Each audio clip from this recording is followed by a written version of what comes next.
substance found by a southwest Arkansas man be part of a government test?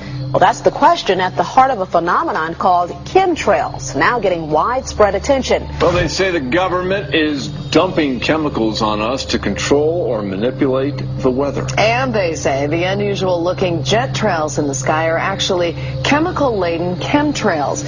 People say the government is up there in airplanes spraying all kinds of chemicals to change or manipulate the weather, leaving what you see there, and they call that a chemtrail. So what I look up there and I think are contrails, you're telling me are chemtrails? Yes, that a contrail would be dissipated by now. And it's interesting, Dale and Christina, this is of interest not just in this country, but European countries and frankly all over the world. A lot of folks interested in it. Well, Dave, you mentioned that climatologists and others who study the atmosphere believe that they'd be able to surely spot any kind of signs of an ominous plot. Our journey started in San Diego, California, where thousands of scientists, engineers, policymakers, and journalists gathered for the American Association for the Advancement of Science Conference. One of the topics was the artificial manipulation of the Earth's climate, also called geoengineering. During the meeting, scientists spoke about the plausibility of implementing geoengineering campaigns throughout the world under the guise of preventing global warming. One widely accepted theory was to block the sun by spraying something into the atmosphere. When they were asked about existing aerosol programs, they stated clearly that no such programs have ever been implemented.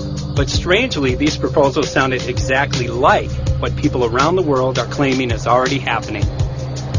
When I found out that the American Association for the Advancement of Science was going to be held down here and the main body of topics would be on geoengineering, I had to come.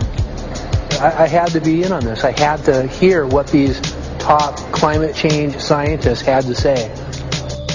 And that's the other question about chemtrails and whether geoengineering is being deployed right now without our knowledge. I don't have any personal insight into that, other than to say that I've worked in government at pretty high levels in the White House and in at state government. I'm personally skeptical of that.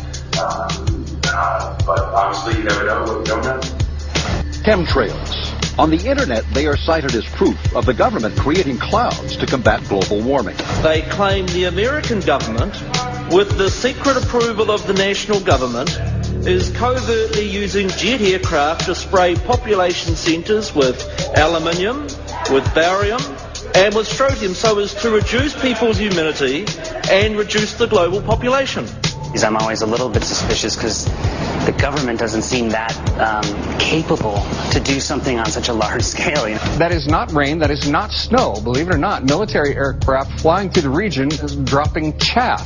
Small bits of aluminum, sometimes it's made of plastic or even telecized paper products, but it's used as an anti-radar issue, and obviously they're up there practicing. Now, they won't confirm that, but I was in the Marine Corps for many years, and I'll tell you right now, that's what it is. And what happens here, military jets, some come out of Key West Air Force Base, and they move up into the atmosphere, and they drop mylar strips. Some could be a little wider, some are small glass fibers that are coated in aluminum. And what the Air Force does is they take their military jets and they dump these out of the aircraft, they fall into the atmosphere, and some take as much to a day to fall down.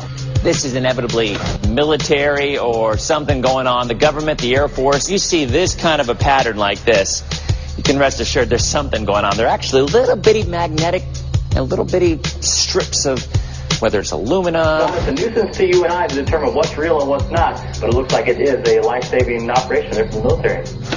The apparent motive behind this conspiracy theory is one world government. Order, I cannot hear. Mr. Speaker, I want to assure the House that both my ministry and my colleague, the Minister of Health, who have received correspondence on this issue, that this conspiracy theory does not have an iota of truth, and that the trails observed from aircraft simply come from jet engines. Question number 9 of order. And I think what an appalling example it is of the new Foreign Affairs spokesperson for the Labour Party that she's spreading conspiracy theories about the United States government. The House has heard sufficient. It is called geoengineering, fighting global warming by putting a chemical dust in the atmosphere and reflecting harmful radiation back into space. We take geoengineering to mean deliberate, large-scale intervention in the Earth system. There are a variety of schemes that have been discussed for geoengineering. A classic example is injecting reflecting particles into Earth orbit. Nevertheless, there might be some good reasons to think about alumina. It turns out, first of all, there's been a lot of work on the environmental consequences of alumina in the stratosphere. The big deal really is that alumina has 4 times the volumetric rate of forcing for small particles as does sulfur. And that means you have 4 times less surface area for the same rate of forcing. And this is a much bigger deal. You'd have roughly 16 times less the coagulation rate. And that's the thing that really drives removal. So you could get away, we think, with much smaller mass fluxes. So that's why we see things like in the used aircraft patent from '89, they talk about aluminum. And that's why we're seeing in the surface water samples aluminum. And here's David Keith saying that aluminum has 4 times the reflective volume surface area. So they'd like us to think that we're talking about sulfur, but here they slipped up and let it out that aluminum is 4 times better to achieving their ends, and it sounds like it's going to be one they don't want us to know the effects of. The little picture is from a nanofabrication study, which shows you can make very high quality, and do this in just a jet in a very simple way, make high quality alumina particles just by spraying aluminum vapor out, which oxidizes. So it's certainly in principle possible to do that. There's a big literature that's already looked at that. And you could do that by either building new versions of these aircraft or even re-engineering existing aircraft. So there's some ideas of that. So you go to an engineering firm and you want this done. They don't say this is hard or unusual. They say, okay, yes, we could do it. Aerosol geoengineering looks like it is so cheap that the cost is basically not going to be an issue. That means that implementation decisions will be risk-to-risk decisions. The risk of doing it against the risk of not doing it. And it makes the problem of how we govern it fundamentally harder and different and novel. So I've told you that it's cheap to deliver materials to the stratosphere, and I'm convinced that's true. I don't think that will change. But I think the more we do research, the less easy this will look, the more complicated the environmental effects will look. And that's a good thing, because right now it looks too easy. So I think that if we do more research, we're likely to find out that it's harder and more complicated than we thought, and the side effects are harder to manage, and that's a healthy outcome that will make it easier to do the management. Of course, the opposite reaction is possible. It's an empirical question how people will actually react to knowledge about this. Another reaction is to say, if these crazy scientists are so concerned about putting CO2 in the atmosphere, they want to think about these things, and that might actually mean we should be more serious about the risks of CO2 in the atmosphere. And by the way, it's not really a moral hazard. It's more like free riding on our grandkids. And by the way, it's not really a moral hazard. It's more like free riding on our grandkids. Numerous air quality studies, including from CARB, California Air Quality Resource Board, have named submicron-sized particulates as being particularly harmful for human respiration. Through all the discussions today, I have not heard any mention of this fallout, and has this been studied, and also the effects of a highly reactive metal like aluminum on toxifying soils and waters? The question is, what would be the effects of these materials on human health if they came down into the stratosphere, in particular small particles and aluminum? So the collaborators of mine working on the aerosol scheme are actually folks from Carnegie Mellon who focused on human health impacts. And while we haven't published it, that was the very first thing we did, was do the order of magnitude calculation in level pencil and paper, but with an expert on human health impacts about whether there could be an issue. And for aluminum or other particles, there are a lot of toxicological things that need to get looked at seriously. But if you're just thinking about the sheer number of particles and the human health impact of small particles, the answer is, well, we haven't published it. That was the first thing we looked at with some of the leading experts who do epidemiological research on human health impacts, and it's not even close to being an issue. Clarify, so 10 megatons of aluminum dumped into the atmosphere would have no human health impact. So let me be more careful here. To separate out the toxicological, so the alumina we've only begun to research and published nothing. Alumina we've only begun to research and published nothing.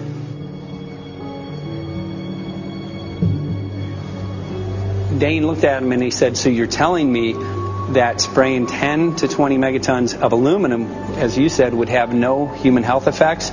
He took a deep breath and he swallowed and he said, let me be more careful here. We haven't done anything serious on alumina, and so there could be something terrible that we'll find tomorrow we haven't looked at. And that, for me, that was the whole main point of what is going to be coming out to the public. It's the damaging effects of aluminum that are being found around the world in massive amounts. Here's David Keith confronted on this very issue, and he looked, at that point like they just let the cat out of the bag. Mm-hmm. We haven't done anything serious on Illumina, and so there could be something terrible that we'll find tomorrow. We haven't looked at it. They're proceeding because they have an agenda that's separate from trying to thwart this crisis of global warming.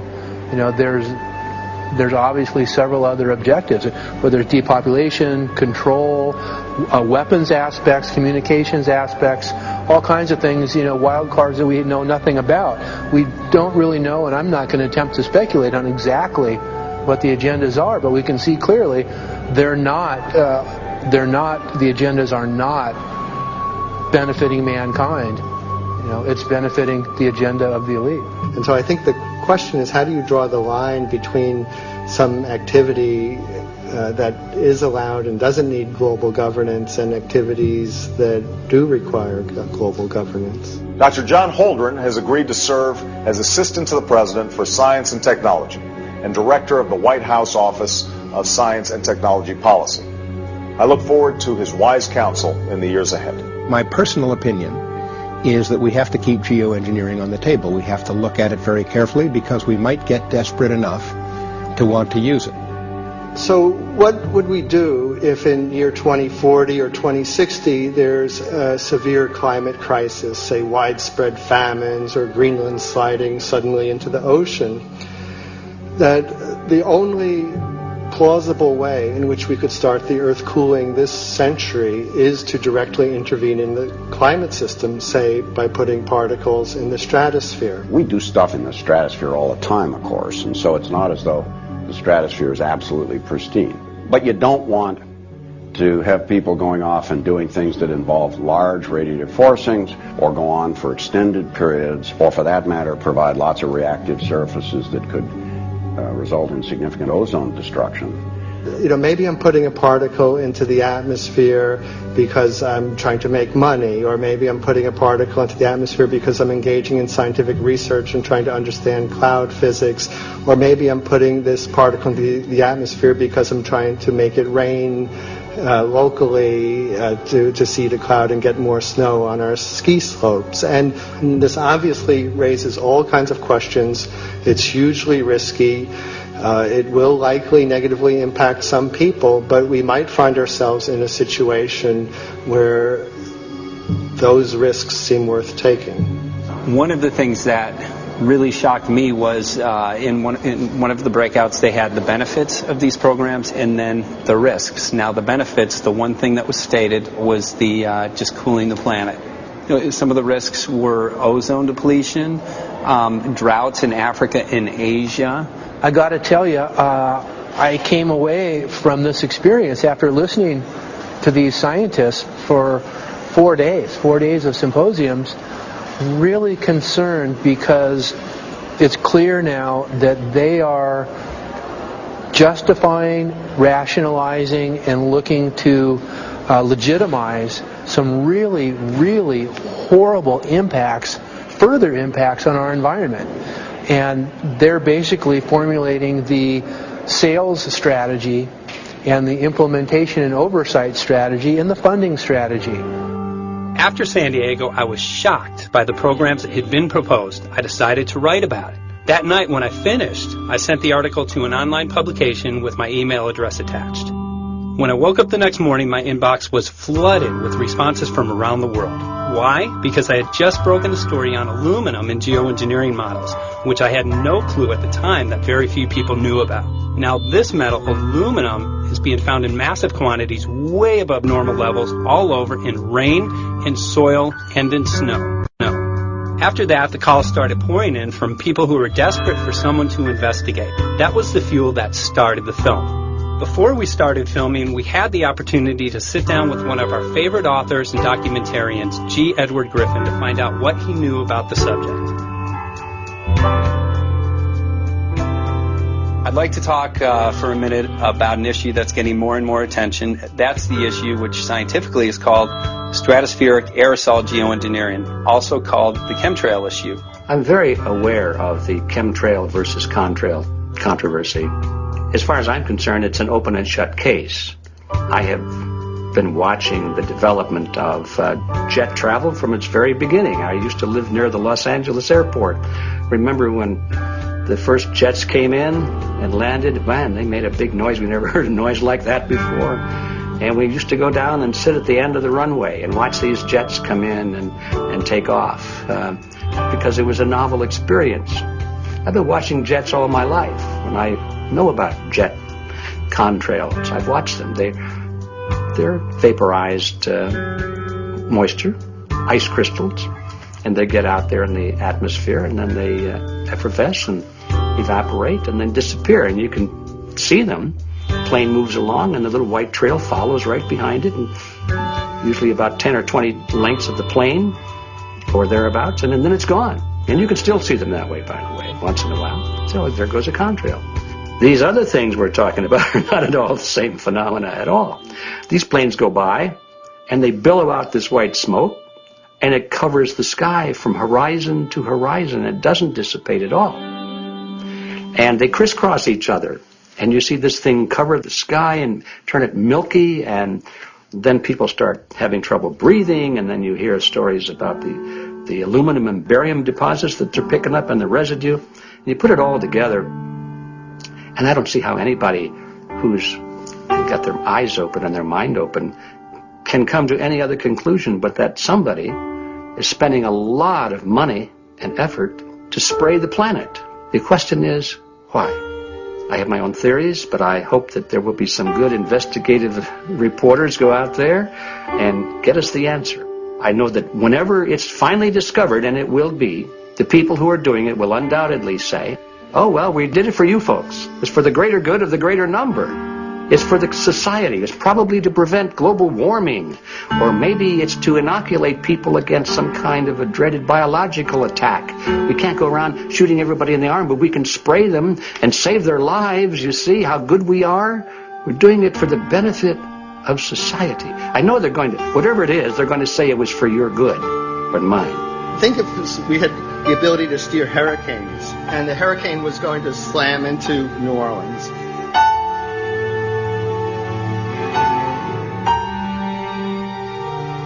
And let's say you could steer it so it would hit Mississippi instead, where for 100, that means I would be willing to more or less kill 18 Mississippians to save 1,800 New Orleanians. And if you do that knowingly, are you murdering those 100 people? And there's all kinds of equity issues there.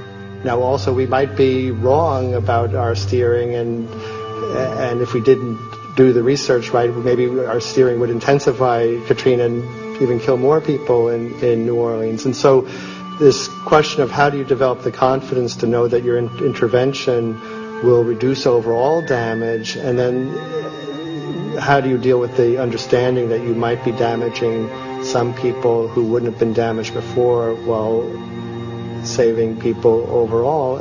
The spraying appears to be mostly in NATO countries. I've seen it here in the United States. I've seen it in England. I've seen it in Scotland. I've seen it in Canada. And I've had reports from people who live in France. There's a grouping. There's a political grouping here of some sort. It's international in scope. It's not just an American phenomenon. It's international. And anybody that wants to investigate that, I think, has to take that fact into consideration. They're going to find a political grouping and a political motive here. But in my humble opinion, it's not in your good or mine at all. I don't know what it is, but we'll soon find out.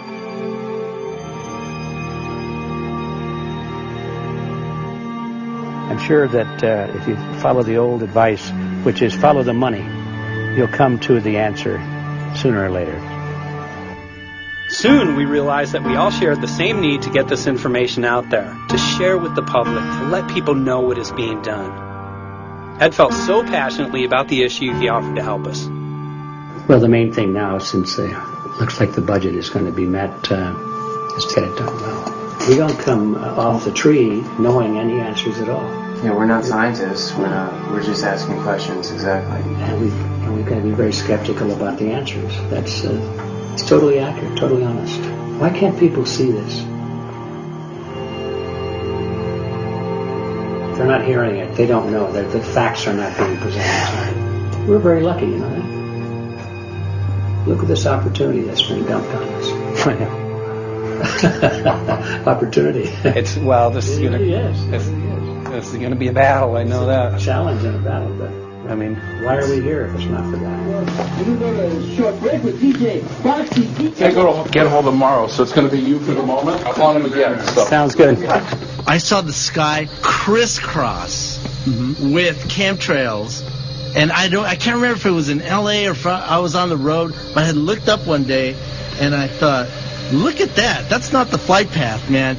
That was a grid, a regular grid. Yeah. Over the city, and I couldn't believe my eyes. Milky white clouds. And, you know, it all seems very obvious, and now the evidence of what we have on the ground with the aluminum, the barium, strontium, and with what we see in the patents and what the geoengineers say are going to happen, I mean, for the everyday Joe, this is a slam dunk. This is a very delicate moment for the powers that be, because they're taking a covered-up operation like the tropospheric aerosol program, or chemtrails, Project Icarus, whatever. It's had many names over the years. And they're making it overt into a geoengineering scientific shield to deflect sunlight because global warming's out of hand. So at this very moment, the belly of the beast is right above us with no armor. Whether people believe in chemtrails or not, the geoengineering should be scary enough. And when people learn about geoengineering, chemtrails will then become apparent because they're the same. So you're talking about global conspiracy here. Geoengineers propose doing this on a global level. Off to Redding, California. Guess this is the second step after the AAAF meeting. We'll see what we find.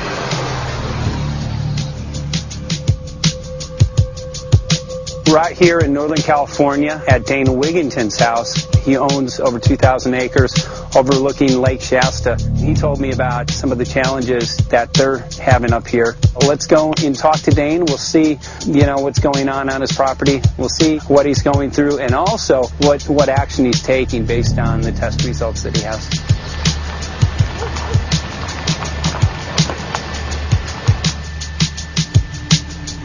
As I have a background in the energy fields.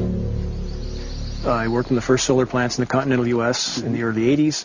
My home was on the cover of the world's largest renewable energy magazine, so this is my background. My goal has been to alert the public there is a mountain of toxic material falling on us, period. Before about 5 years ago, our skies were typically blue, and now you see it's covered with lines and haze, and virtually nothing you see on the horizon, nothing you see in the sky above us is a natural cloud. I mean, it is virtually all the remnants of these aircraft lines that you see fanning out, spreading into clouds, artificial clouds. But the sky is a very dirty look to it. It's not the white cloud, blue sky that we had only a few years ago, but it looks like there's some sort of massive industrial activity or forest fires burning over there, and we see that typically every night.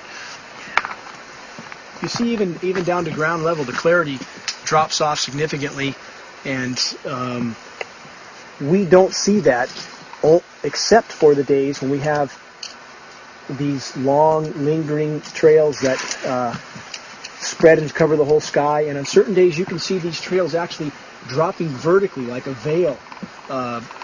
We assume the particulates are descending, and we have the test to prove that we are being inundated with levels of aluminum and particulates that are literally tens of thousands of times what would already be considered high. So we're not talking about exposure to a slight percentage higher of these toxic materials. We're talking about quantities, for example, off the side of Mount Shasta. If you can pan back, that's a landmark in Northern California, considered to be a pristine water source. Aluminum or snow sample off the side of Mount Shasta tested 61,000 parts per billion. This is just ordinary snow water, and people are drinking this stuff when they're hiking on the mountain. And remember, government action is required at 1,000. This is 61 times over the government limit, and our hikers are drinking this poisonous water on Mount Shasta Mountain itself. Barium, 83. Strontium, 383. So this summer, the people climbing are drinking poison. Basically. I certainly wouldn't want to drink 61,000 micrograms per liter of aluminum. And again, we've already seen in 5 years soil pHs in this area that have escalated 10 to 12 times, and we can prove that conclusively. Well, this is not speculation. We can prove conclusively that these metals have been in the rain. We have duplicate samples. Bachelor of Science in Forestry, International School of Forestry at Missoula. Master's in Zoology, specialized in aquatics. And 35 years with the U.S. Forest Service as a wildlife biologist. And before that, several years with the USDA Soil Conservation Service as a soil conservationist. Also have run the botany programs, range and grazing programs. And I continue that today. Right now I do a lot of master gardener consultation work. When I started this garden back in about 2005 or so, the pH here was 5.5, 5.6. This is the old soil survey of the county. Mm-hmm. You can look at the page right here.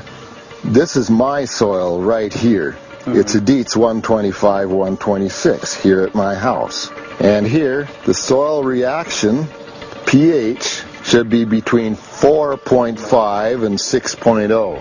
And over there in the pure mud, it's even a little darker. It's 6.8 right there.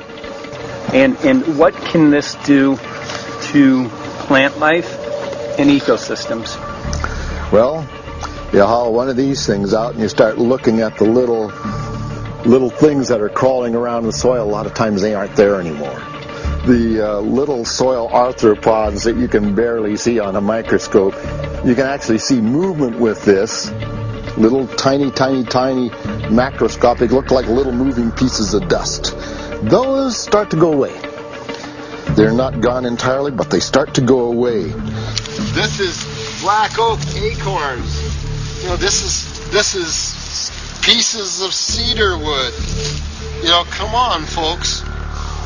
This should be very acid, and I'm getting 10 times higher than expected. There's something really wrong here. Well, you can see all those reports, lots of them. Have over 20 reports here. Well, at least 20. I'd say it'd be closer to 30. All revealing dangerous amounts of aluminum and barium. You know, the science is there that something funny is happening, and the naysayers say, well, so what? Isn't neutral good? Well, no, neutral's not good. Neutral is not good. If your soil is supposed to be 5.6, it should stay 5.6 if you want the forest to be healthy. And if you want to grow a good garden, you have to keep your pH around 6.0, 6.5. I think that we just need to wake up and just look at what's happening, because we can't just ignore it, because it's going to get worse and worse if we just keep ignoring it and pushing it away like, oh, that's nothing. There was mason jars, and they were brand new, sterilized, and that's what we catch the rain in. Mm-hmm. And then there was a HEPA filter that we tested the air with. Okay, so you caught rain and then you basically filtered air. Mm-hmm. What did you find? Aluminum and barium. Here's another test that's revealing 375,000 parts per million aluminum, barium at 3,090, and strontium at 345. Yeah, that's from a lined pond. With EPDM fish-safe pond liner. There is no chemicals, manufactured materials at all in that pond liner that's available to the aquatic life. It's designed for that purpose. The well that feeds this pond has been tested and retested. ND, no detectable aluminum, 0. The only other place this pond can receive water is rainfall. We are located on a filtered, forested hilltop, miles and miles and miles away from any industry, highway, and so forth. After several heavy spray days, there was a film that we received formed on the surface of the water, and we tested that crust, and it was aluminum and barium. That after a year and a half's accumulation had 375,000 parts per billion of aluminum in it. It's literally toxic. We can say conclusively that what we see in the sky matches expressly what's outlined in numerous patents, and the materials on the ground match those patents. This material was not there 5 years ago. It is a recent phenomenon in the quantities it's in. It has escalated in some cases 50,000%. in 5 years in the case of aluminum. From our original baseline reading of 7 parts per billion, which was already high, it has escalated up to 50,000% in 5 years. And we've seen profound changes in that time. Dr. Leonard Time, PhD in chemistry, I cross-checked with him, and he says the oxides of aluminum, barium, and strontium will drive your pH into the coastal, from an acid soil like this up into the neutral. There's no question about it. And that's exactly what you see happening. Wow. I have a doctorate in inorganic chemistry from Oregon State University, in which I was working with different metals and oxidation states, and then did a postdoctorate work at Brandeis, where I was working stabilizing off oxidation states of different metals. The goal is to sort of figure out how everything fits in the dynamic equilibrium of life. I was working with Francis up in Mount Shasta, and he showed me some rainwater analyses that had to do with levels of aluminum, strontium, and barium in the atmosphere.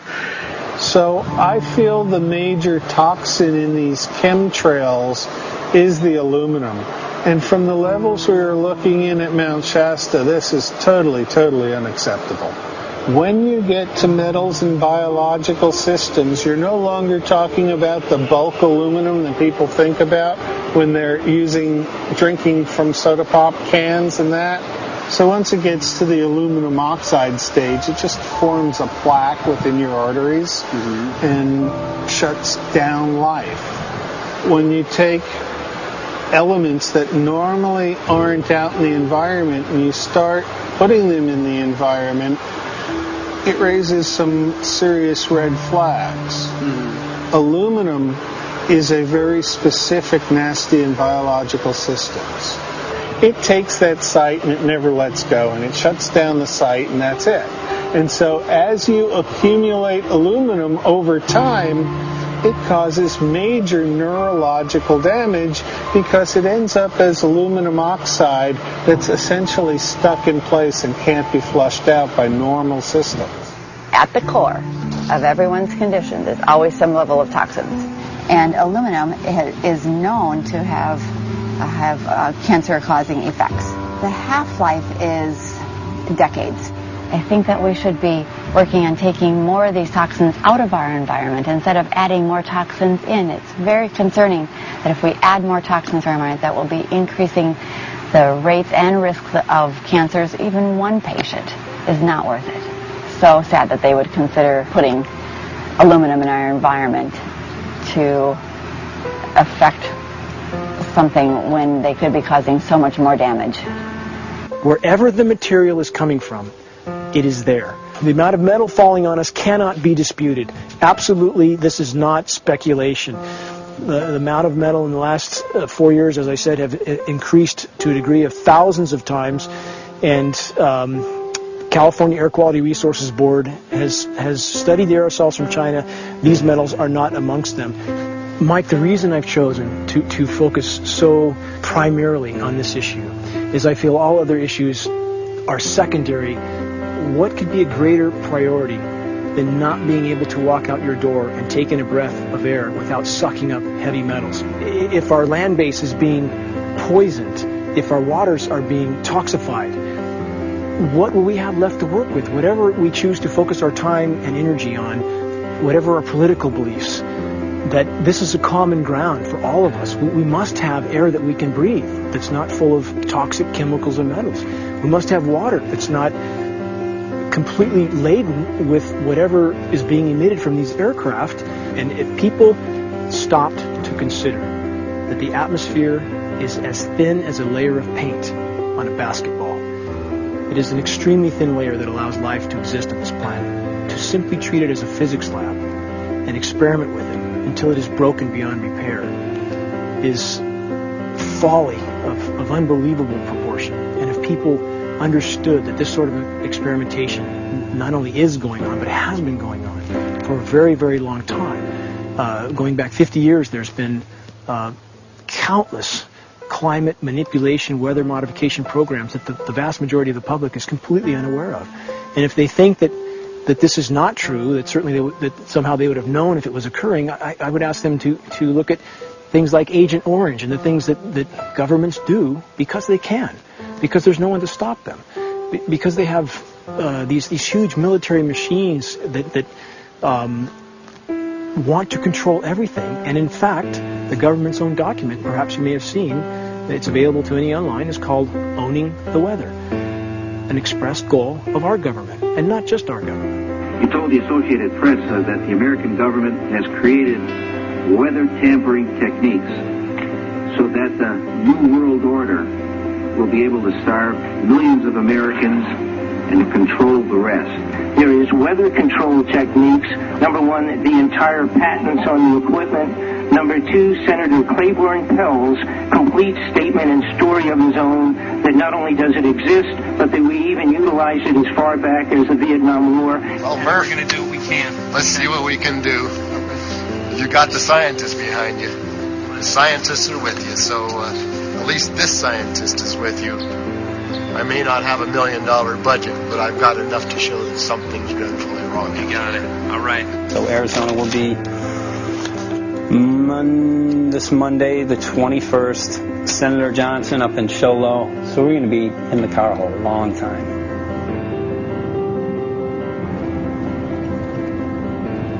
Well, it is such a pleasure. This is such my place back here, I'm telling you, Michael. But you know what? We love it. It's so private and it's so quiet and peaceful. And please come in. My name is Karen Johnson. I served in the Arizona State Legislature for 12 years. I was in the House for 8 of those years and in the Senate for 4 of those years. When you see a plane fly overhead, there's a trail that leaves the end of that plane, and it goes from one horizon all the way to the other as the plane flies across, and it begins to filter out and cover more and more of the sky in kind of ripples. It widens out and fills the whole sky. I mean, how could anybody think that that was the case? And then to live and to be underneath that and know that whatever is in that is falling down upon you and upon your animals and upon the earth. And I mean, it's frightening to me. And if people don't start really waking up and facing the fact that we've got people that are doing terrible things to us, and we had better wake up and fight back now. I mean, I'm the mom of 11 kids. I've got 35 grandkids. I mean, I've got a stake in this. I care about what is going to be left for my children. I care about it, and I'm extremely worried about what is going to be left to them.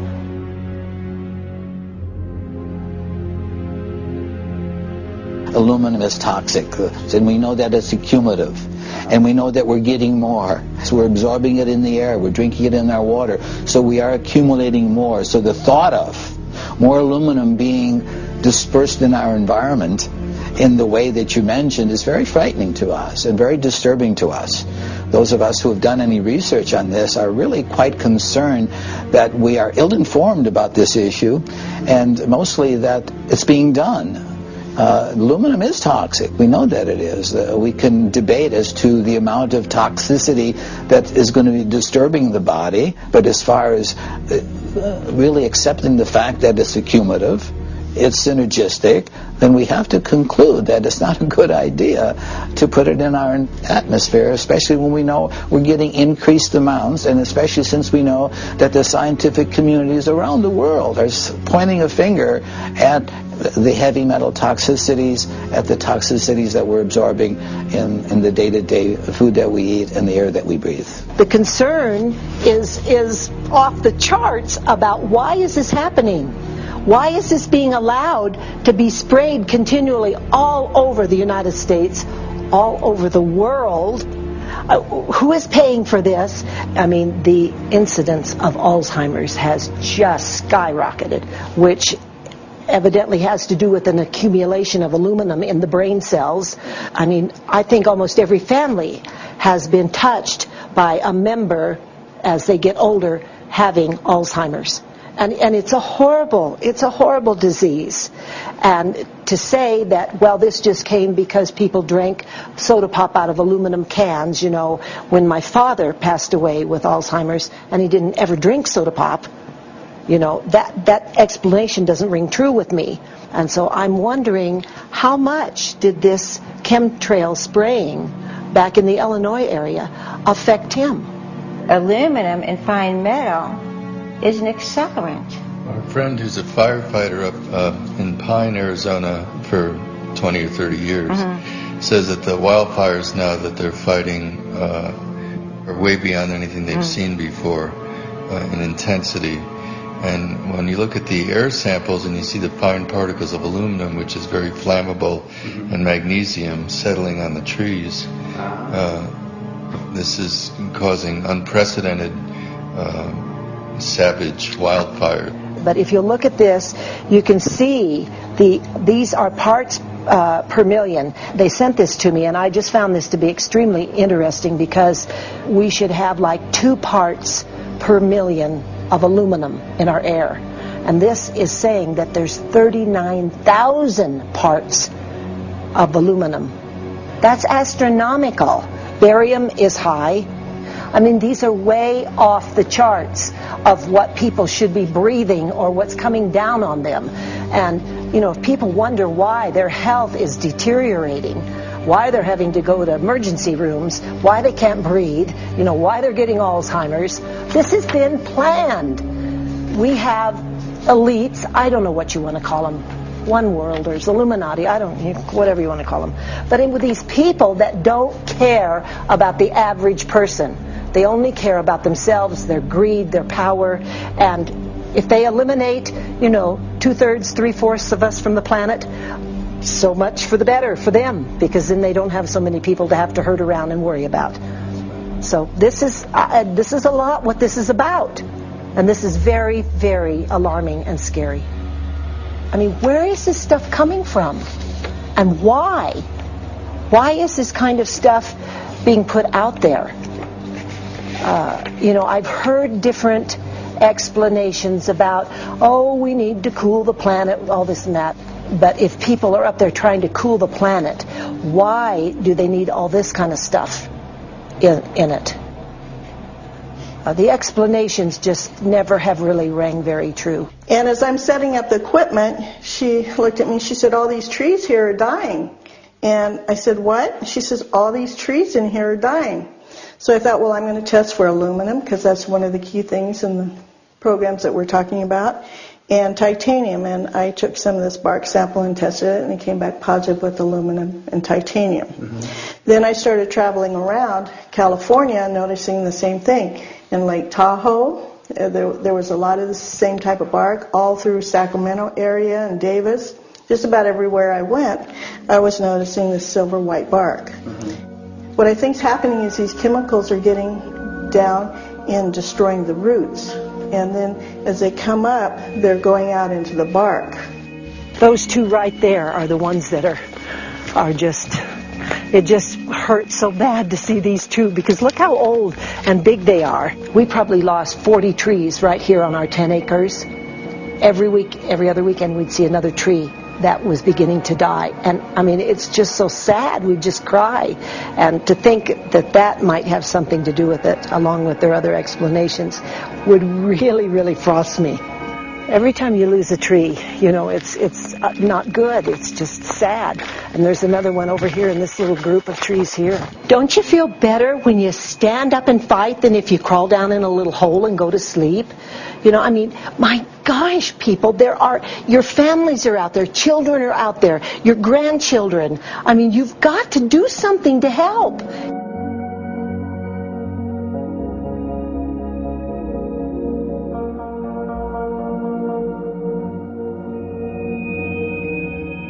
My greatest hope is to get people to question.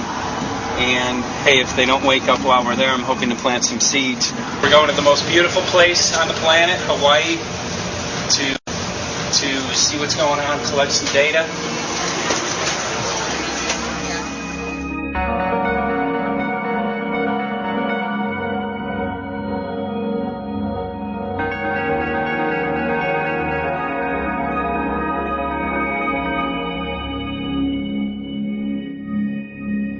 Thank you for having fun with us. Hope you enjoyed the trip. Have a great vacation and welcome home if you're lucky enough to live here. Thank you.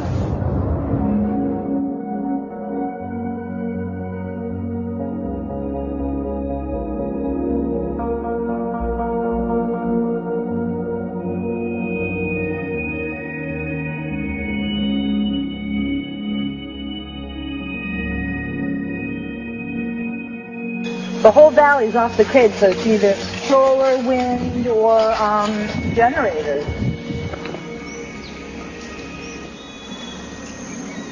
Look at this, man.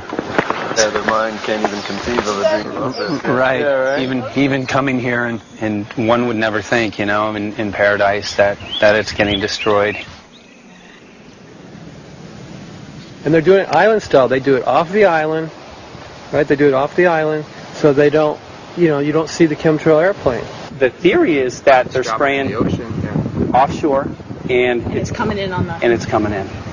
Now these are coming from the west. They're also spraying on both sides today. A lot of this stuff is actually chemtrails coming this direction. There's material that's blocking. We should be able to see to the horizon, you know, where the Earth curves, because we're high enough and we have the ocean, right? So we should be able to see. We should be able to see the Big Island. It's only 30 miles away. And you can see it's not a blue sky behind it. That's the key. It's all, you know, has that kind of weird looking blue, like silver blue, I call it. And this is a nice day. You know, there's no more blue sky. The night we're going to look at the stars at night, and it's like you'll see. You can count them. There's so few stars at night now. There should be hundreds of thousands of stars, and I can count the stars. There's like one here and one planet here. It's like you might see some nights you'll see 100, some nights you'll see 10. This is what concerns me. This kind of stuff right here. It's just soft. Okay. This just comes right off, this bark. That's not natural. But I've seen hundreds of thousands of coconuts, and I've never seen it falling apart like that. Look at this, you guys. I've never seen anything like this. I used to trim trees all the time in the Big Island. I've never seen anything like that. That's why I'm concerned. Not an easy task that you have here on the island. I could see the skepticism because it is so far beyond anybody's reality. It's amazing. It's just amazing to try to look through somebody else's eyes. Like my eyes, I can see this so it's like night and day, and other people it's just the illusion is just so deep. What do you think would happen if everybody awakened to what was going on and what the plans were of geoengineers? I think they'd have a revolution in Hawaii if people really understood what was going on. What's your concern for? I know that you love the land here. What's your concern about the chemtrails?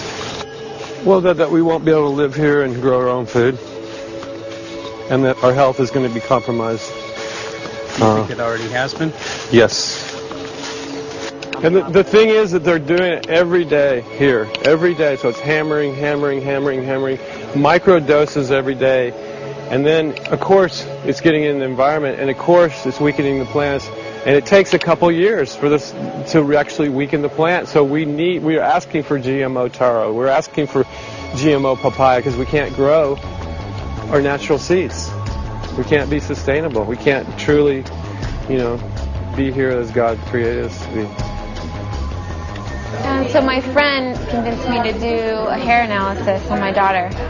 So we went ahead and cut close to her scalp and got some really recently grown hair and sent it in. I was just sure that my daughter's hair was going to be so clean with the lifestyle that we live. And lo and behold, it came back and her levels were really high in aluminum. This is the chart here. This is the reference range, and this is where my daughter is. 23.1. Aluminum. The skies are covered with a white mist, and I look up at night anymore and I don't see the deep, dense stars that I used to, and I can't help but think this obviously has something to do with my daughter's health. I don't know where else these heavy metals are coming from. Yeah, I mean, look how old she is. Yeah. She's been isolated here. Here, and she's... here. Anybody looking at the situation would be like, this is paradise. This child should be like superhuman. Organic foam. And here you are getting all this heavy metal stuff. She has highest level aluminum on the chart. Never had a vaccine either. Folks, these people are playing God. They are playing God. They're manipulating the weather, and they're spraying stuff into the sky. They are trying to geoengineer everything, including your plants and trees and your ocean. Well, tonight, we're just hoping that instead of not looking at it, you start looking into it, because I really believe from the bottom of my heart that we are in a real crisis. I really do. They are proposing dumping 10 to 20 million tons of aluminum into the upper atmosphere. What does aluminum do? It changes the pH of soils, which is toxic to plant life. Also, it's very toxic to human health. Are they doing it? Well, let me tell you about my experience and what we found. We have much evidence that not only suggests, but I believe prove that they are happening. Jeff, what's going on? And as I promised, we're joined right now by a very special guest, Michael J. Murphy, currently on location in Hawaii. He's working on a documentary film called What in the World Are They Spraying? Michael, welcome to the program. Great to speak with you today.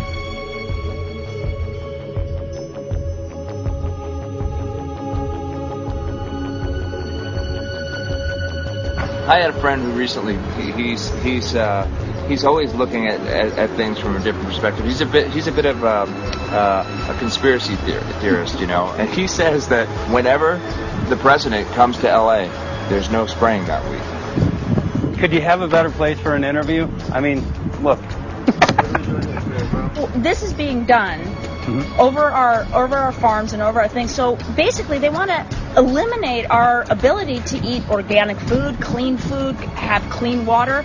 So in some ways, it sounds to me like, and you know, again, it's just a projection, but it sounds to me like this is control. How do we control the masses? Yeah. How can aluminum be good for you in any? And what was the second chemical you mentioned? It's barium. Barium aluminum. Obviously, those are toxic to everything. To human health. To human health, to farms, to animals, to everything.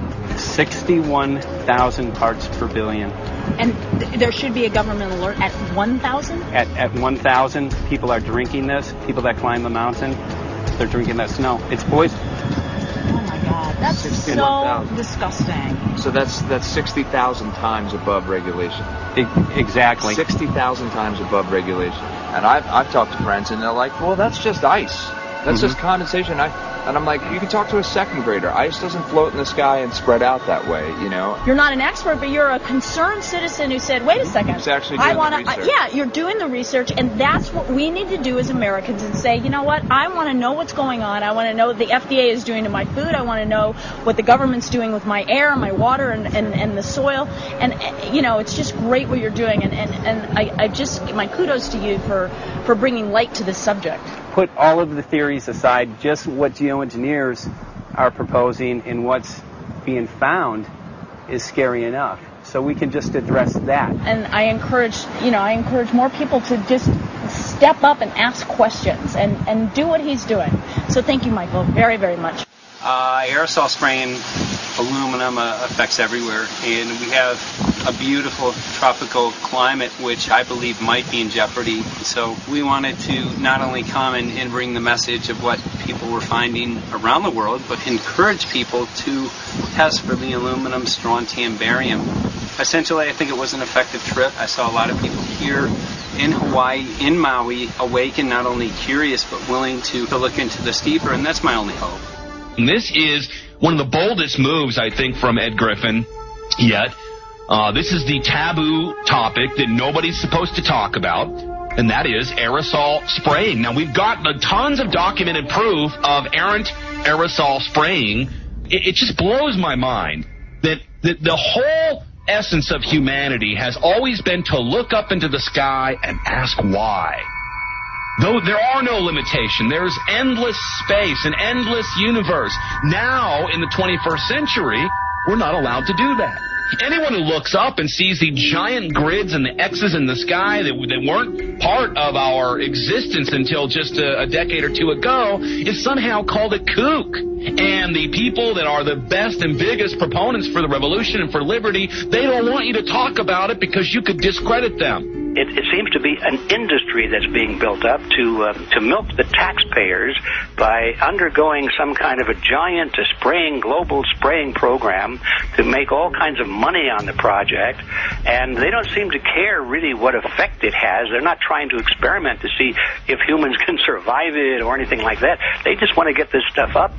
And then we discover, as we're going further down the line, that there are companies generating genetically modified organisms, or seeds, modified seed crops they're being engineered to resist the aluminum in the soil. And a lot of crops won't grow in that. And so now, after they've messed up the soil, all the farmers were going to have to go back and buy seeds that have been genetically engineered to resist the aluminum that have been put into the soil. And all of a sudden, mankind is completely dependent upon these companies like Monsanto and other giant agricultural firms. You can't even grow natural seeds anymore. And we're looking at that. It's a shocking thing. I hope we don't find that that's true.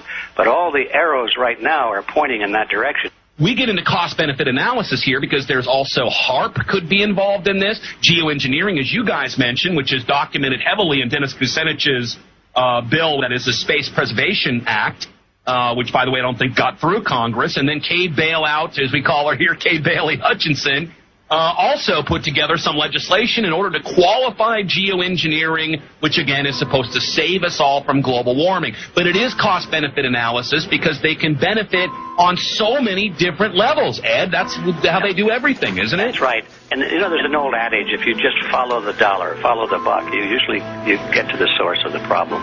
And it looks to me like there's a tremendously profitable industry being built up right now around this concept of geoengineering or weather modification or reducing global warming and all of these other things that can be sold fairly easily to an unsuspecting public. They all say, oh, well, that's good. We don't want global warming, you know. And so they put up with this, and they don't question, they don't criticize. But behind the scenes, you see a whole industry being built up, which is, as I say, tremendously profitable, and the money for all of that is coming from the taxpayers. And it's a scam is basically what it is. We're just focusing on the one area that is real easy to prove. There's no speculation in the area that we're going into. They definitely are doing this geoengineering. They definitely are talking about it. They're working up formulas for it. They're putting together strategies for it. They've got funding for it. Everything is in place. We don't even have to go into those other areas to make the case. Okay, let them believe that, but at least they must understand that there's no question that they're talking about it and planning to do it. And so shouldn't they be equally alarmed about what they're going to do if it can be shown that barium and aluminum and some of these other toxic metals are very destructive to the planet and destructive to human health? Isn't that enough? You know, how many issues do we need to crank into this? And so, you know, if you're going to kill the planet and kill the population, do we need any other reason to be alarmed? What in the world are they spraying? Thank God people are asking this question. That's all we want. We just want to be able to ask these questions. Our good friend G. Edward Griffin, all these years, Mike Murphy and Paul Wittenberg are doing this great effort with your help. This is a community effort to get people real information. What in the world are they spraying? Any final quick comments before we're out of time? And my only final thought is that we asked the question, what in the world are they spraying? And we now know what it is. And folks, you're not going to like it.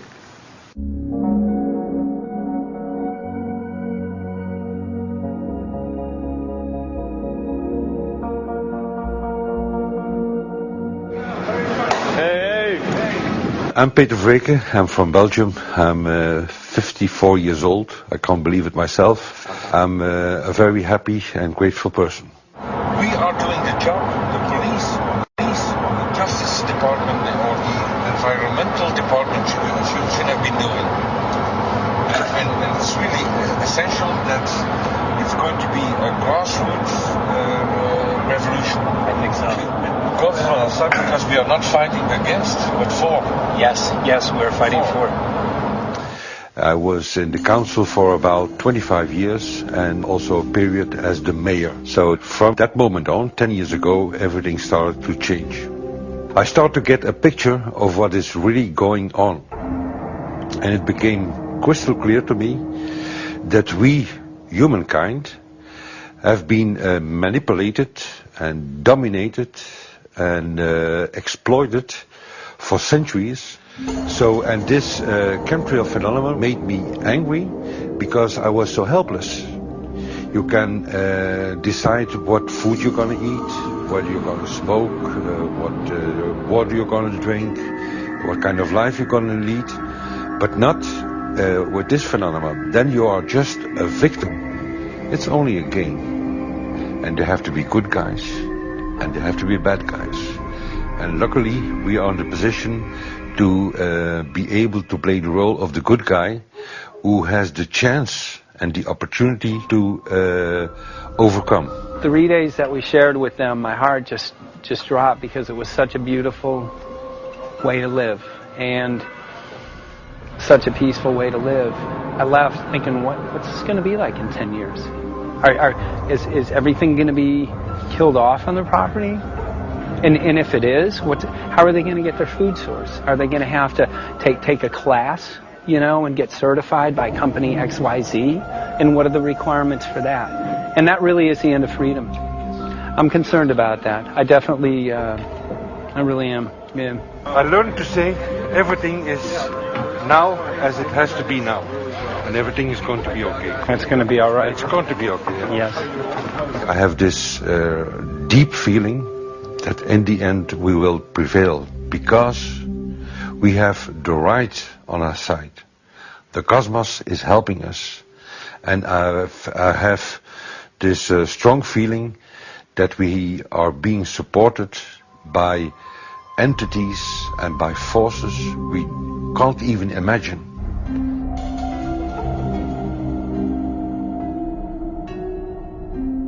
Here for the first time we have this scientific proof that we are being spread.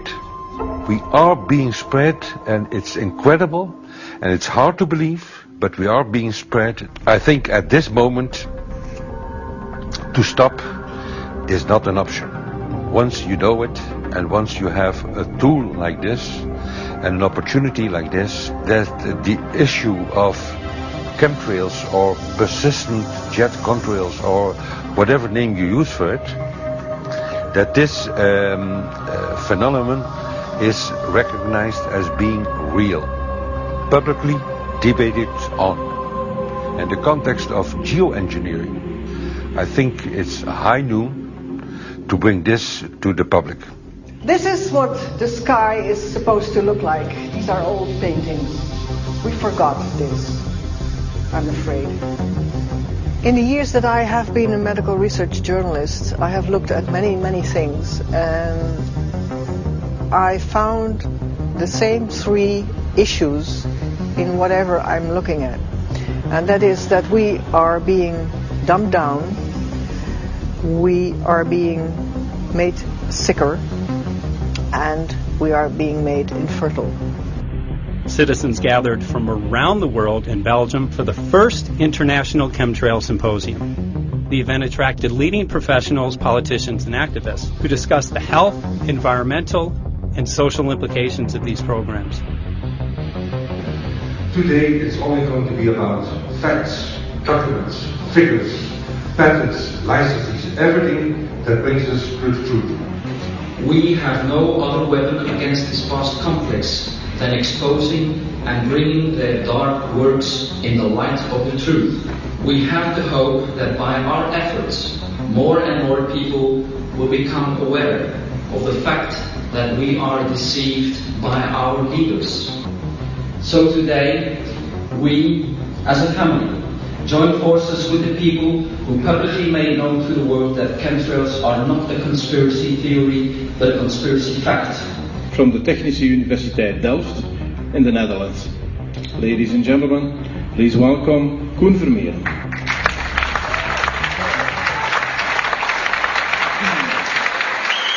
Well, I'm Koen Vermeeren. I'm a university professor of Delft University of Technology. Usually people are with their heads to the ground in their own two-dimensional space and they don't look up. But if you do, you see more and more spaces like this. And it worried me too. I have no explanations to our students about these phenomena. And then I studied it myself and I found out that I couldn't give them the answers they wanted, because I think that the phenomenon is not natural. It's not natural what is happening, and the explanations that are given to us are not enough for me.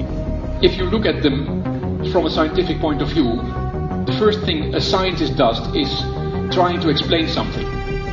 Because I'm smart and my students are not as smart yet, so I have to give them answers to questions. But if you ask most scientists honestly, they cannot answer all your questions. If people are using climate control over our heads, I want to know about it. I want to know the consequences, I want to know the health impacts, I want to know everything.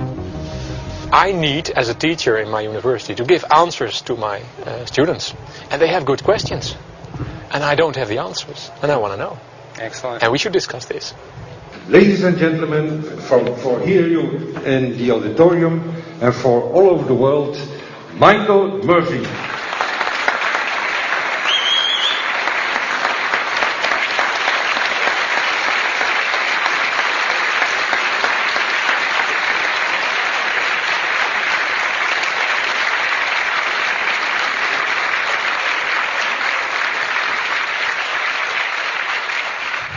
Well, thank you very much. It's definitely an honor to be here in Belgium. The people who are in power control everything. They control the markets, they control us, and now they're even controlling the weather. And they can use that for warfare applications. The one thing that they cannot control is what God had originally made, and that's natural organic seeds. This is called the Hegelian dialect. It's called problem, reaction, solution. The problem here is massive amounts of aluminum, things starting to die. The solution is Company X that says, hey man, you're not getting yields on your crop. Everything's dying. But I got the solution. I got a seed that will grow in this environment. The only problem is now you have to start buying from me. We're a little concerned that maybe part of this agenda could be to kill off anything that's natural and organic and re-engineer it with aluminum-resistant GMO seeds. Many may know we just got back from a week of filming in Hawaii, and it was an incredible trip. A big concern for the people there is they're beginning to see softening of the coconut trees.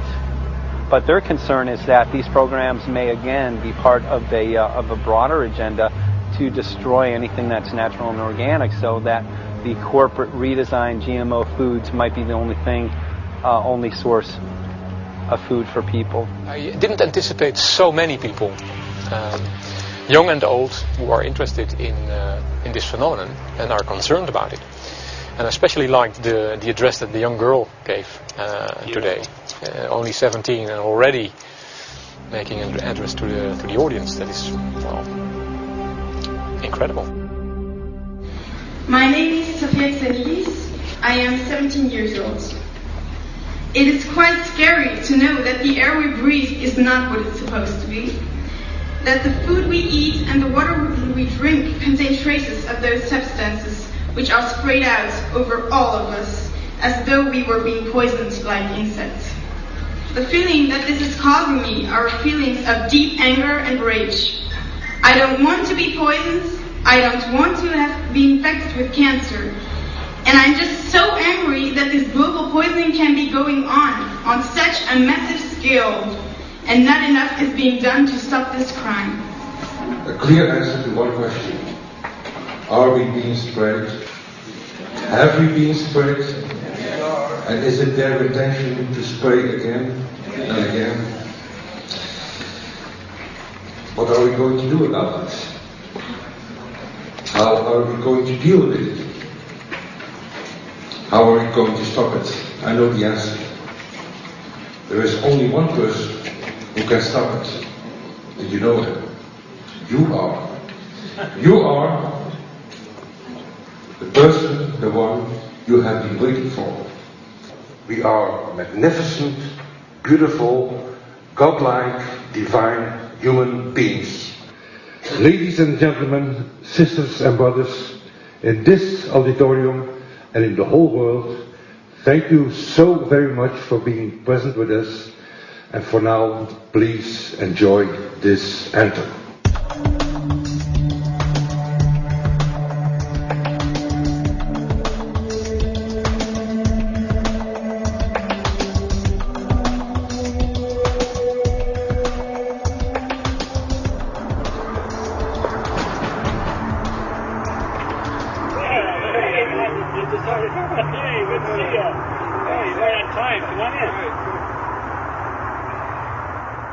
So, anyway, I'm glad that the weather's been good for you fellas so far. Just think if we were doing this in the wintertime, you might, if you're going to Washington, D.C., you might run into snow. Thank God we're not. That's right. You know, it's interesting because of the different weather modification programs. There's something like, I think, right around 32 in the continental U.S. alone going on. So the theory is that geoengineering is in part weather modification. You know, Mike, that's a very good point. There are so many subsets connected with this issue of geoengineering. People are writing to us all the time with information about the connection to global warming, the connection to weather modification. Some people think there's a connection with Morgellons disease. Others think it's kind of a means of transmitting electromagnetic impulses from the HARP antenna system up in Alaska and Siberia. Boy, it gets your head spinning. And each area, I think, is worthy of investigation, but we have so little time. I think it's wise for us to stay focused on just the aerospraying and the toxic effect of these chemicals and the destruction of the planet and the damage to human health. What more do you need than that to convince people that we have to put a stop to it? So to stay focused, I think, is our mission on this one.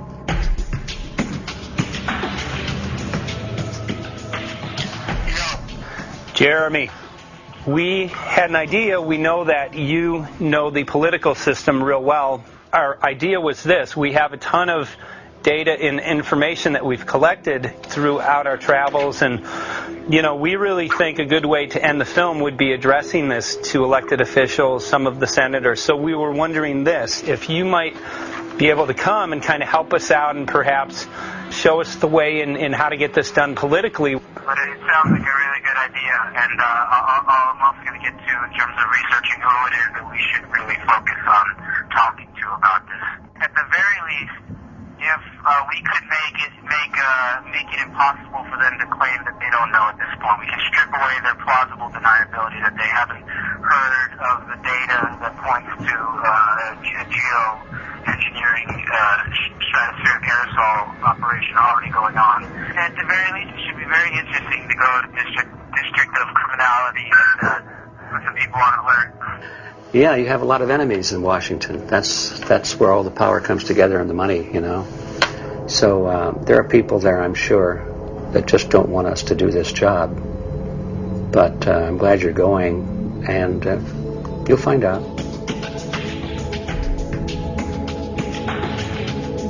We took the data to Washington, D.C. There we presented our elected officials with the following letter.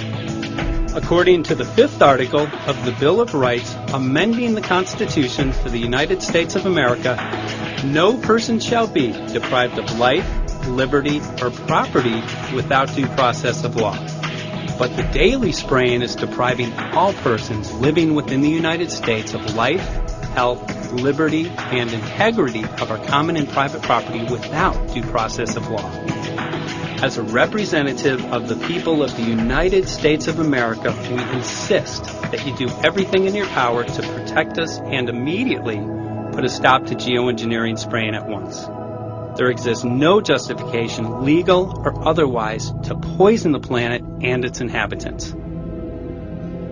Now suppose that space aliens arrived on, maybe they're going to land at the UN headquarters down the road here, or maybe they'll pick a smarter spot. But suppose they arrive and they give you a box. Suppose they arrive and they give you a box. And the box has 2 knobs. One knob is the knob for controlling global temperature. Maybe another knob is a knob for controlling CO2 concentrations. you might imagine that we would fight wars over that box because we have no way to agree about where to set the knobs. No global governance, and different people will have different places they want it set. Solar engineering is like chemotherapy. No one wants it. But we all want the ability to do chemo and to understand its risks should we find ourselves with dangerous cancer. How long does it last up there? The lifetimes are years. What, years? A couple years. And then it what, precipitates out, or Yeah, that's correct. no toxic side effects that we know of? The thing we always wonder about is the unknown. Yeah. So if you're thinking about, say, the acidification, it's clear that's not a problem. There's several studies that showed that. Right. But of course the concern here is with so little research, there may be some unknown that comes out of left field that bites us. My name's Mike Murphy. I'm a filmmaker in from Los Angeles. We're covering an issue called geoengineering. Okay, thanks guys. Senator, quick question about the issue of geoengineering. I'm afraid I don't know what you're talking about. And wondering if you were supportive of geoengineers' proposals of spraying 10 to 20 million tons of aluminum into the atmosphere. I should really get a briefing paper on it before I get it opinion. Oh, not a problem. Are you aware of the issue? Not completely. At all? Okay. Do you have a letter from constituents, and people have concerns? Yeah, We're making a documentary about I don't know. You guys have credentials to be here? Yes, we do. We pass through security as well. Endowed by our Creator. I think so. Please don't. What's that? Please don't touch my property. You're lying. No, why? What did we lie? What did we lie about, sir? No, we're not. What are we lying about? Lying about what? It's a little unusual, huh? I haven't heard that. You're not aware of it? And it appears that these programs have already been deployed. You know, I had to look at that proposal, and so, why don't you let me review it? I can do that. Are you aware of? Actually, I'm going to go. Yeah. Let me go ahead and get that. I will take a look at this, and I will act accordingly. General, this program, this openly covert program of the aerosol spraying, stratospheric aerosol spraying, geoengineering, using tons of aluminum, spraying it up in the sky. I have no idea what you're talking about. Okay. Commonly called chemtrails, sir. When you were the head of NEMA, did you see the aerosol trails? Mike Murphy, filmmaker in Los Angeles. Hi, sir. And we're covering an issue called geoengineering, and wanted to know if you're supportive of geoengineers' proposals.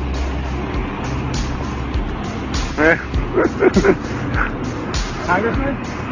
Hey, Congressman. I'm wondering if you're supportive of geoengineers' proposals, which is dumping 10 to 20 million tons of aluminum into the atmosphere. I'm familiar with that. Pardon? I'm familiar with this. Okay. Can you make an appointment to my office? I'm not supportive. I haven't looked at it close, so I don't. Have you heard of the issue? Because it's becoming mainstream in public, and there are actually congressional committees which are being formed to talk about these programs. Mm-hmm. Yeah. Well, I think when we drop anything into the atmosphere, we should know prior to the effect of that, right? Yes. And if we don't have the knowledge as to what the effect will be, we shouldn't do it. I think there are 4 different options for thinking about deployment of geoengineering. The first one would be we just ban it. I would argue that one does not want to get too firm a restriction in place on small-scale studies early on because it'll tie the science hands. I think what the science community ought to be trying to do is say, if you do small-scale stuff inside this space, and it's a scientific question what that space ought to be, there shouldn't be a lot of oversight and restriction. Congressman? Excuse me. Hi, I'm Mike Murphy from Los Angeles, covering an issue called geoengineering.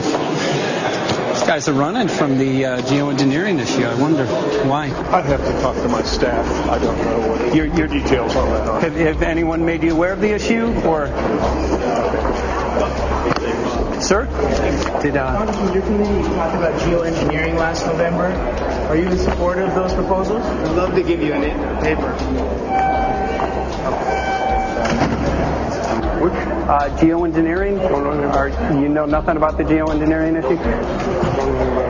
Never heard of it. They call it geoengineering, but... yeah, I never heard of it. It's nothing I've ever heard anything about. When we looked up in the air today outside of DC, we saw this stuff going on. Quickly, have you heard of geoengineering? No. The proposal is to shoot 10 million tons of metals into the air. This committee, Science and Technology, covered it for the first time. No. No, I've never heard of it. So we were very concerned. We spoke with Congresswoman Watson's office, and her press secretary, Ms. White, was familiar with Representative Kucinich's Space Preservation Act, which mentioned chemtrails and the weaponization of the atmosphere in space, and then it was pressured to be taken off the bill. Did you see the aerosol spraying going on today over the Capitol? Congressman? Geoengineering carries with it a tremendous range of uncertainties, ethical and political concerns, and the potential for catastrophic environmental side effects. He's not one to do interviews very often, so not unless we usually really pressure him into it. Okay. So don't, all that is, don't hold your breath. As chairman of the Committee of Jurisdiction, I feel a responsibility to begin a public dialogue and develop a record on geoengineering. We want to know if you're supportive of their measures by spraying 10 to 20 million tons of aluminum into the atmosphere? No, I think we need to have more research. Okay. And about the issue of current deployment, there's literally a mountain of evidence that many people believe proves the deployment of these programs. Any knowledge of that? No, there's certainly not a mountain of evidence. But I do support research into geoengineering, and I also support looking into the international governance of that. Okay. I hope anybody that has studied it knows, at least I think, that it's a radical proposal, and I hope we don't have to use it, but there may come that point in time where we do. Now, if we could provide you with the evidence that suggests that these programs are and have been ongoing, would you be willing to address this publicly? We've had about 3 or 4 hearings on it. We have addressed them publicly. Well, not about the proposals, but about the current deployment of these programs. Citizens. I don't support the current deployment. I think we need to have more research, and they have consequences that go beyond one nation, and so I think that there needs to be governance for that. Governance is not simply an issue of deployment, but governance before deployment in terms particularly of large-scale scientific fieldwork. I concede that on this subject and in general, it's not popular to talk about global rules. And when these people started talking about the need for UN Security Council oversight, a supranational environmental security enforcement with a strong mandate by the UN, it really is clear that they're looking for a global power behind the manipulation of the environment. But I do think it needs to be sort of an international kind of treaty that does tie and bind all nations into a common fate. It is a common fate. And unfortunately, it's not just big governments that could do this. It is small governments. It is billionaires probably could figure, I'm going to save the world all by myself, and I won't bother to mention it. How do we decide when there's a planetary emergency? Whose hand is on the thermostat? How do we decide when to start it? There's no way to do that right now. And what if we do start doing it, and then by some problem with the technology or with the will, we can no longer do it? In a year or two, the aerosols will come out of the atmosphere and temperatures will shoot up at a rate much faster than it's going up now. And it's that rate of change that's hard for us to adapt to. So once we start it, we'll be sort of locked into doing it for a long, long time. And so with basically no end in sight. Boeing would pursue this to make a profit, right? I mean, there's financial motivation to do this. Let's see. So let me not speak for Boeing. Is that allowed? Okay. Yeah, well, it is what it is. No, but someday, if the U.S. is going to decide to do this stuff, they're going to look to a company who can do it, and you want to be positioned. Boeing would rather get it than Lockheed Martin.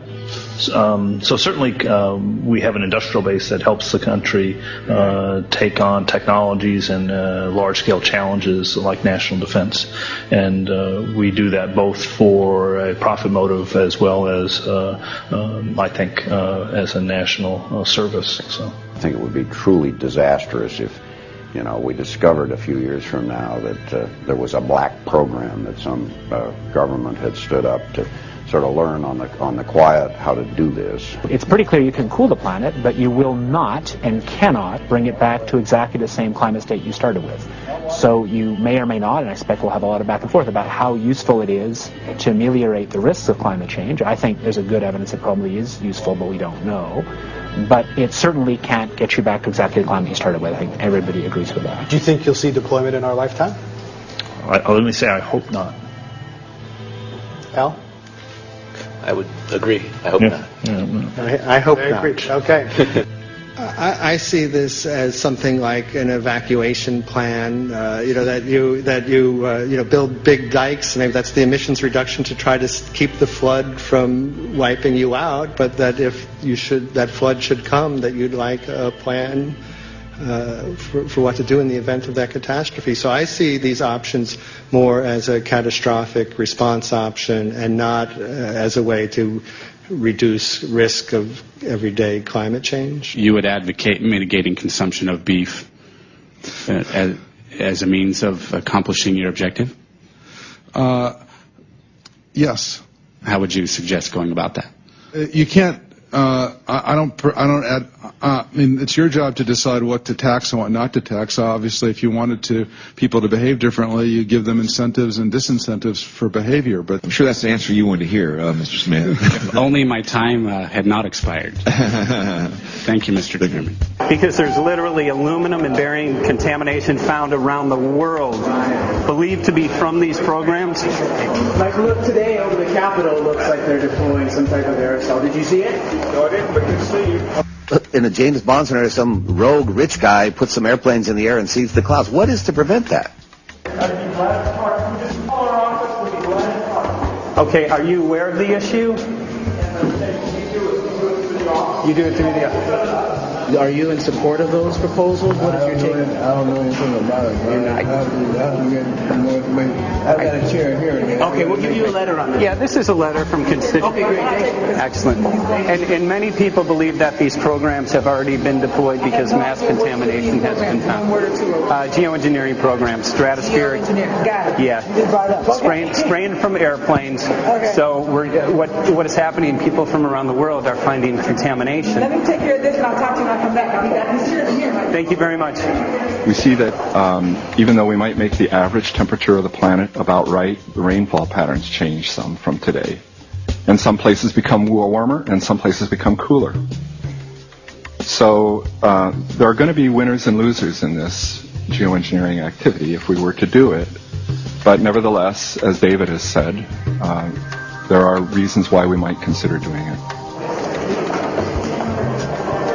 Many people are deeply concerned about it because of the toxicity of aluminum, and it has been addressed to Congress in various committees. Would you take a look at a letter from some of your constituents addressing the concerns? Excuse me. Okay. Can I give you a letter from constituents? Are you aware of their proposals of dumping? Gotcha. Thanks. Well, I'm not familiar with it, so I don't know what they're doing. Okay. Well, geoengineers are proposing just that, dumping aluminum and barium into the atmosphere. Why would they do that? Aluminum's a precious metal we can use. Well, the stated goal is to actually cool the planet. However, there's a... Sounds strange. Right. Exactly. So they're proposing dumping these metals into the air to block the sun, essentially. We're here to find out what members of Congress are... I hope we would have a strong hearing on that before we decide to do that. I would hope so. And there's plenty of evidence that not only suggests that these programs have been deployed, because we're finding contamination of aluminum and barium on the rain, snow, and soil. Okay, thank you. Thank you. LA County has seen a 200% increase of Alzheimer's over the last decade.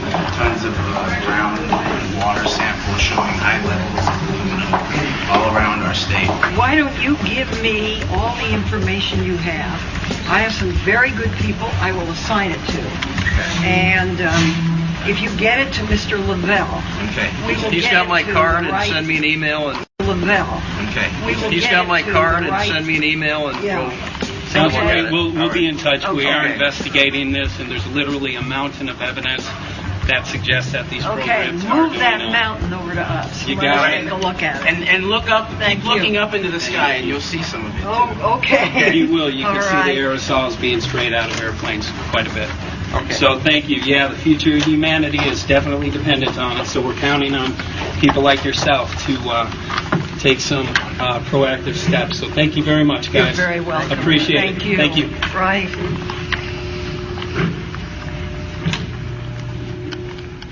A lot of Congress was running down the hallways to avoid answering any questions, looking for doors in the hallways. So apparently the war is against all of us, and we're all in a hostage crisis. People who took an oath to uphold and defend the Constitution are not only know this is happening, are participating in this. And all of us have a duty to stand up and speak out about it. Why is the water being contaminated? Why is the soil being contaminated? Why are aluminum-related diseases going up? And it's affecting all of us, and thus we all have the duty to stand up and speak out and get educated and stop this. For our own sake, for our children's sake, it is a crucial moment in history right now. The human beings, we need to decide whether to live on our knees while being sprayed and poisoned every day, while being under a continual threat, or whether we are going to stand up and live as free human beings and seek truth, justice, peace, and freedom for all of God's children. So as you can see, we're ending our film here in Washington, D.C. We've made many public officials aware of this. Most of them either denied any knowledge of this, or they simply were unwilling to address the situation with us. So as you can see right behind the White House, we do have aerosols behind us. The spraying has continued. What is the solution? Is the solution here in Washington, D.C.? Clearly, this is one of the solutions, but the solution is not only here, the solution is within you. This issue affects all of us so deeply. So you need to look inside. Please get active, get involved, start spreading the word with growing awareness. About 90% of the population, we believe, is unaware of this issue, which means 90% of the people who normally might do something if they knew are not doing anything because they are unaware. So please look into your heart, use whatever skill you have to get the word out. The future of humanity is dependent upon it.